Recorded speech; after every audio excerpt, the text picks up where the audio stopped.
Welcome back to another week of furniture refinishing. I am back in my shop and I have a pair of dressers. As you can see, I picked this pair up a couple of weeks ago from my local thrift store, and as you can see, they're actually pretty similar dressers.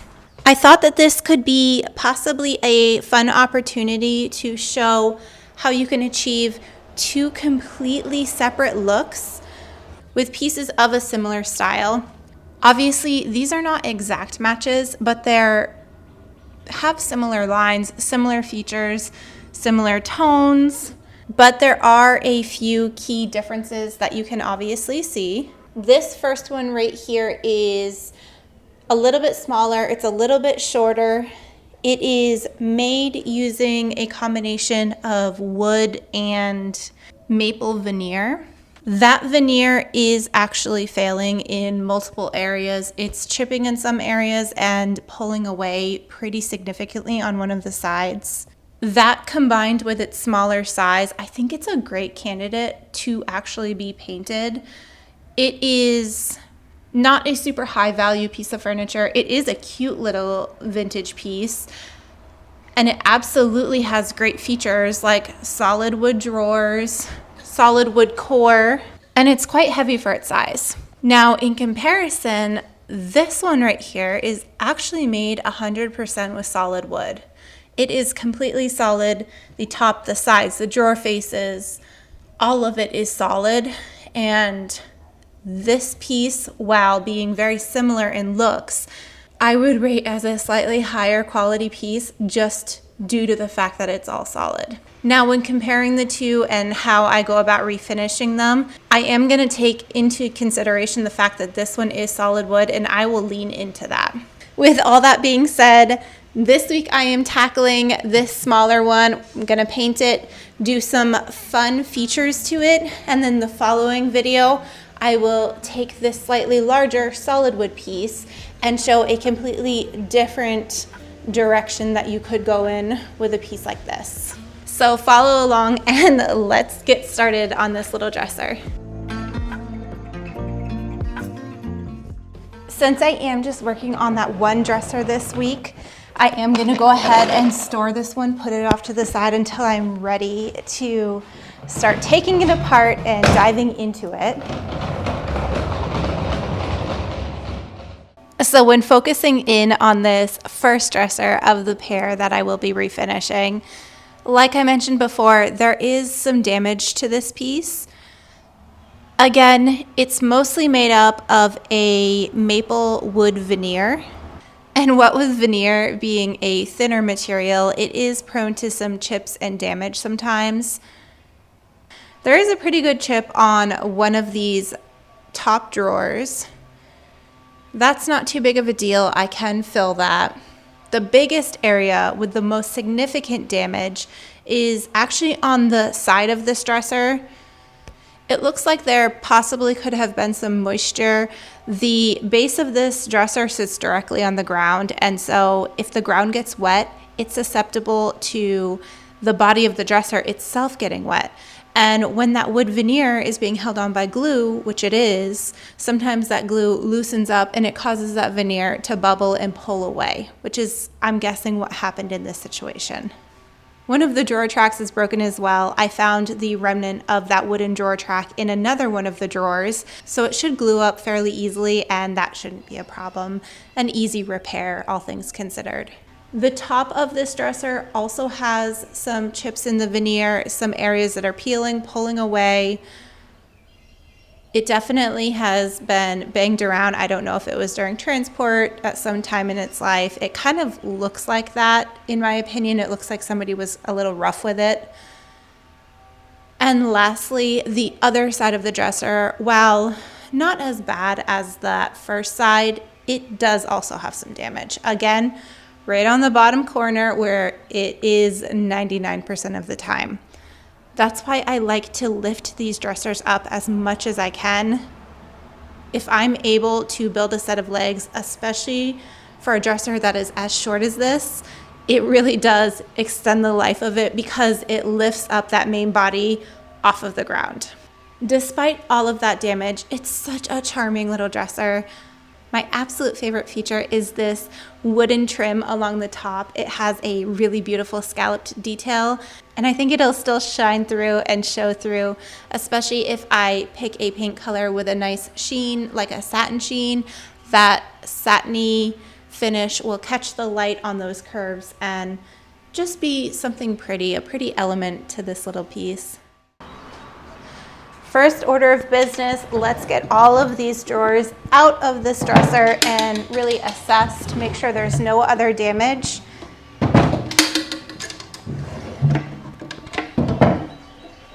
Like usual, it's pretty dusty, dirty in there. I will give everything a very thorough cleaning with a degreasing cleaner.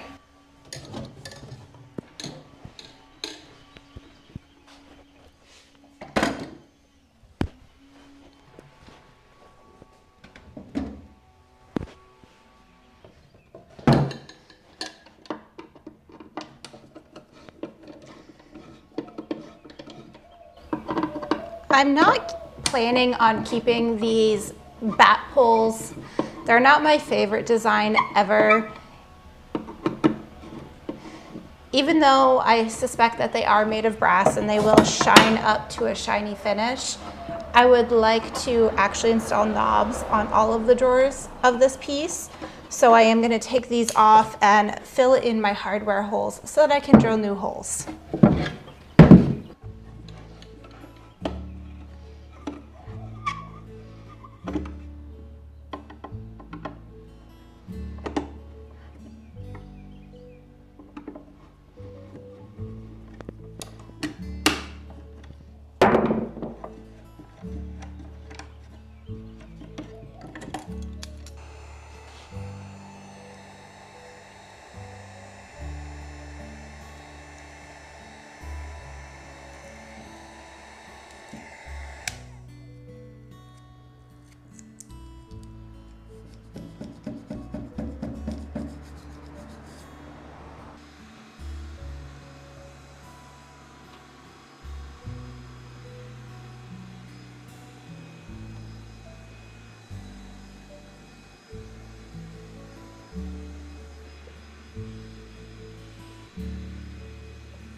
Luckily, I'm able to use my track saw for this cut.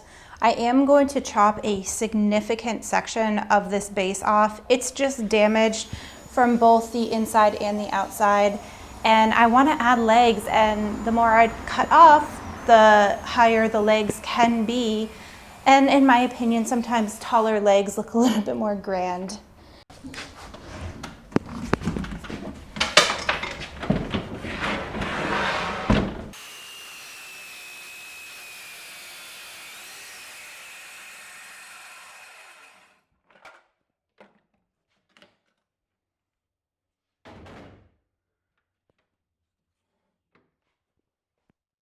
I was able to cut away and remove successfully all of that area of veneer that was pulling away and would have needed to either be removed completely or glued back down, probably a combination of both. The only really damaged area is on the top, and there is a section that I will glue and secure down. The rest of it will just get filled with a heavy-duty filler. Now I want to address this broken drawer track. It's a really clean break. I think just a little bit of wood glue and it'll be good as new.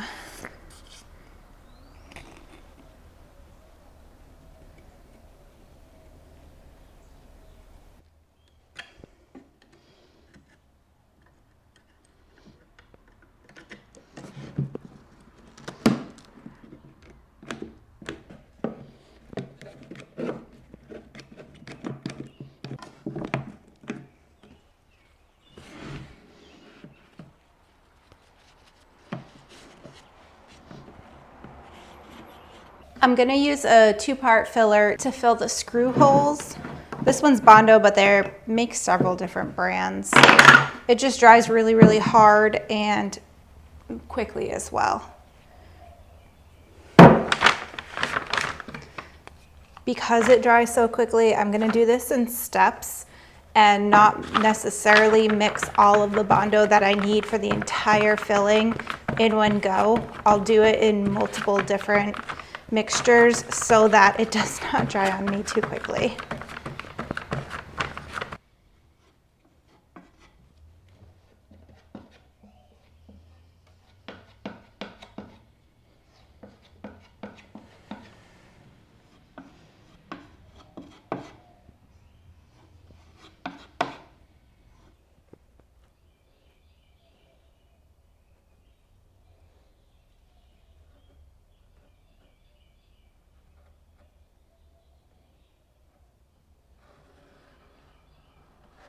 One of the last things that I want to do today is start cutting the material and possibly building the legs and base for this piece. I did opt to get some primed lumber.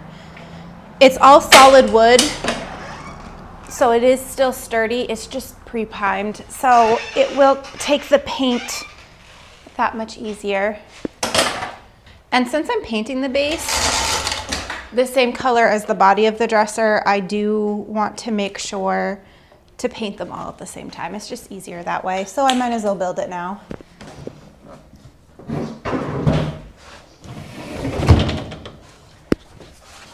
For the actual construction of the base, I think I want to go ahead and first create some boards that run horizontal to the dresser and create kind of a little bit of a platform. Since I shortened this quite a bit, I can get away with adding more material and it will just add some stability for the actual base. I think I'm gonna make it just a little bit wider than the actual dresser itself. So this is 48 inches. So if I do 48.5, it'll stick out 1/4 of an inch on either side.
While assembling these legs, I do want to create a little bit of a lip between the longboard and the actual legs themselves.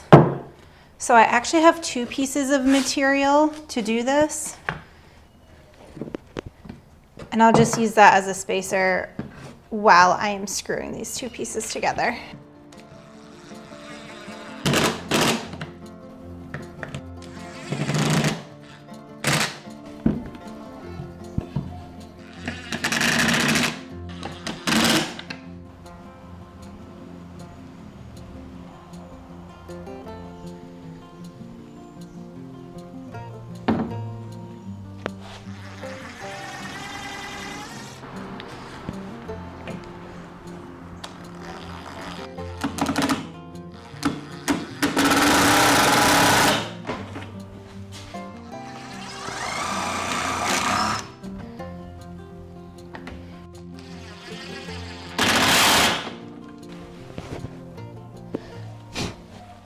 The flare that I would like to add that's a little bit different to this piece is actually this scalloped edge trim.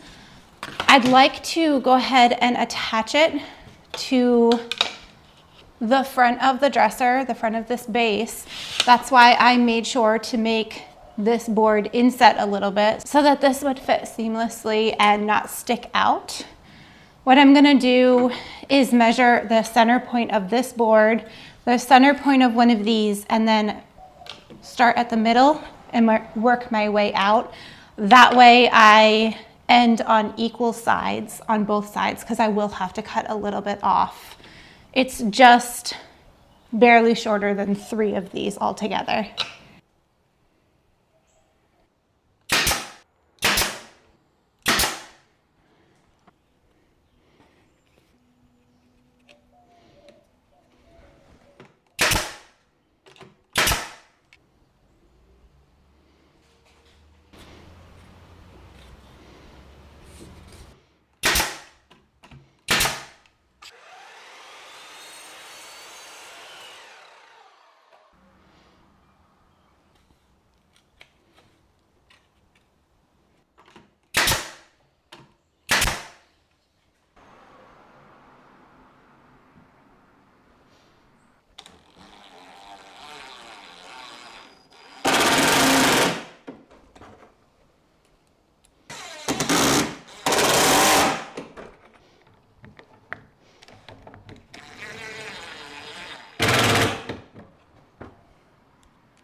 With everything built, I can now start sanding off all of that filler that I added to the drawer fronts and any chips in that veneer. I can also go ahead and scuff sand absolutely everything. I want to make sure to give everything a little bit of tooth for my primer and paint to stick to properly. For this, I usually use about a 120 grit sandpaper, but you could do 180. The goal here is not to remove all of the finish, just to remove any areas that might be failing and really make sure to smooth out that filler that I did add in.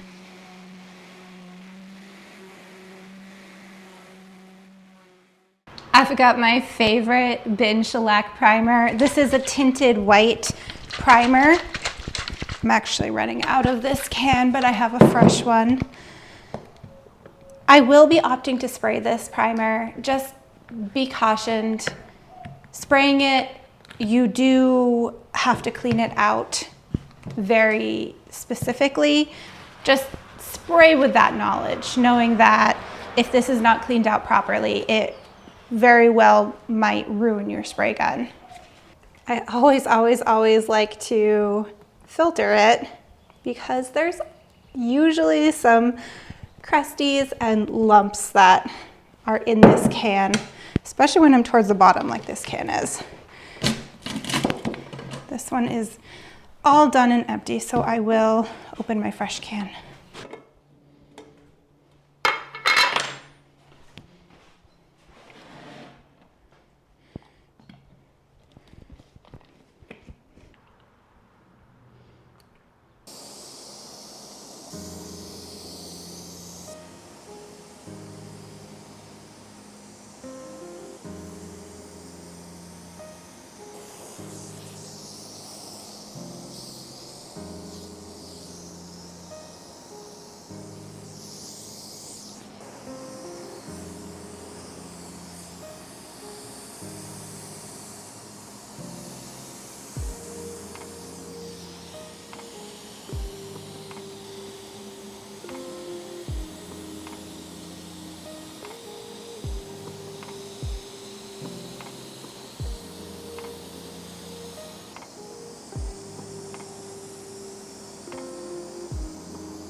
Once that primer has appropriate time to dry down and cure and gets a very light sanding, it's time to add color to this piece. I did grab a couple of different cans of paint that I had in my collection, and I custom mixed this green color. It's a little bit lighter, a little bit more blue toned than what I've used in the past. I really think this is a pretty color. I wanted to keep it playful and lean into that fun scalloped detail at the bottom. I have to admit, I do kind of envision this piece in a kid's bedroom. I think it's a great size for a kid. Usually their bedrooms can be a little bit smaller, so you need a dresser that's a little bit more space saving. And with that fun detail on the bottom and this really nice neutral green color, it would be perfect in a space like that, at least in my mind.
Time to add those finishing touches that really bring the piece together.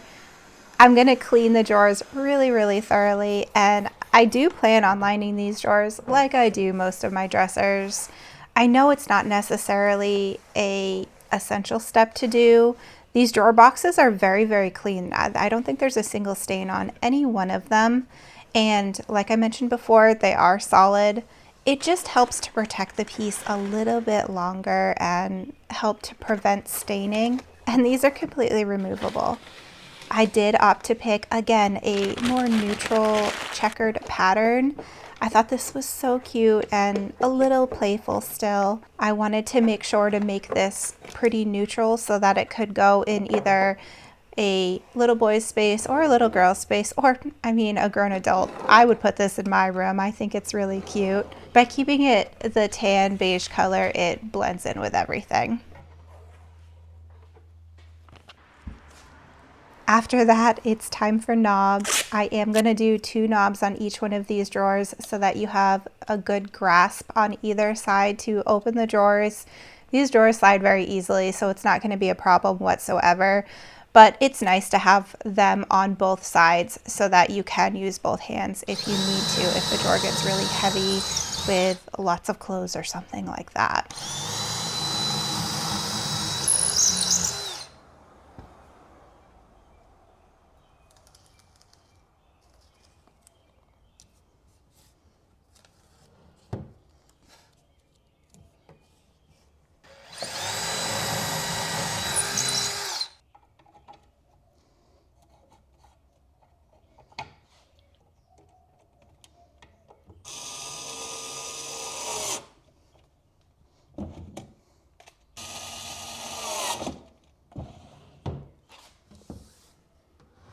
And that's it.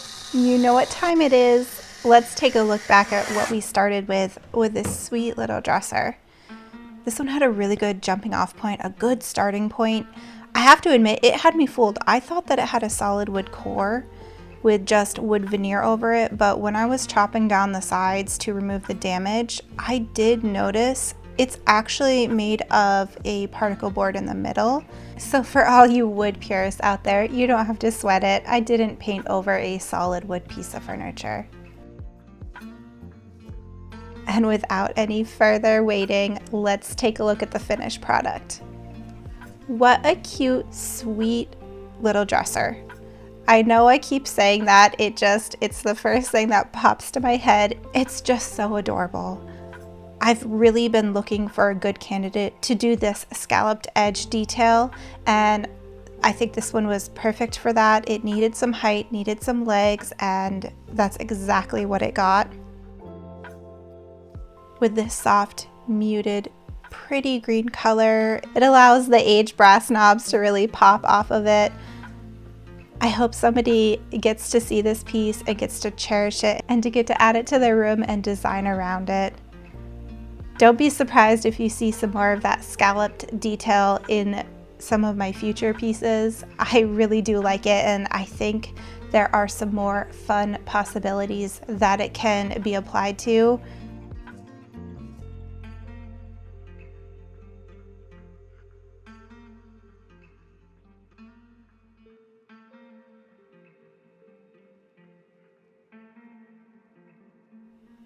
Thank you so much for watching. If you like this video, feel free to like and subscribe. Thank you so much.